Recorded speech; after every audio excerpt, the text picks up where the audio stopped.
നമുക്കറിയാം ഏത് ലാംഗ്വേജ് ആയാലും സംസാരിച്ച് മാത്രമേ നമുക്ക് ഡെവലപ്പ് ചെയ്യാൻ പറ്റത്തുള്ളൂ. അപ്പോൾ എല്ലാവർക്കും ഇംഗ്ലീഷ് സംസാരിക്കാൻ ആഗ്രഹമുണ്ട്, പക്ഷേ സംസാരിക്കാൻ ആളിനെ കിട്ടത്തില്ല. ഇനി അങ്ങനെ സംസാരിച്ചാൽ പോലും അവരെന്ത് പറയും, ശരിയോ തെറ്റോ എന്നൊക്കെയുള്ള പ്രശ്നമുണ്ടോ, അവർ നമ്മളെ കളിയാക്കുമോ, ഇൻസൾട്ട് ചെയ്യുമോ, ഇങ്ങനെയൊക്കെയുള്ള പേടികൊണ്ടാണ് മിക്ക ആളുകൾക്ക് ഇംഗ്ലീഷ് സംസാരിക്കാൻ പറ്റാത്തത്.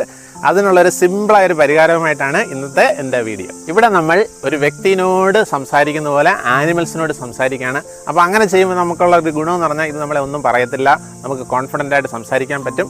അപ്പോൾ നമുക്ക് എന്ത് ചെയ്യാം, നല്ലൊരു പ്രാക്ടീസ് ആവും, നമ്മുടെ കോൺഫിഡൻസ് ഒക്കെ ബൂസ്റ്റ് ചെയ്തിട്ട് സ്പീക്കിങ്ങിലേക്ക് വരാൻ പറ്റും. അതെങ്ങനെയാണ് ചെയ്യേണ്ടതെന്നാണ് ഞാൻ കാണിച്ചു തരാൻ പോകുന്നത്.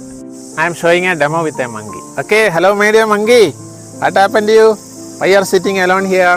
Where is your family? Do you feel hungry? Had you breakfast? Oh my goodness. Don't worry, I'll give you some food. Okay, take it, enjoy the food. Okay, convey my regards to your family. Bye bye monkey, see you, bye bye, thank you. This way you have to practice.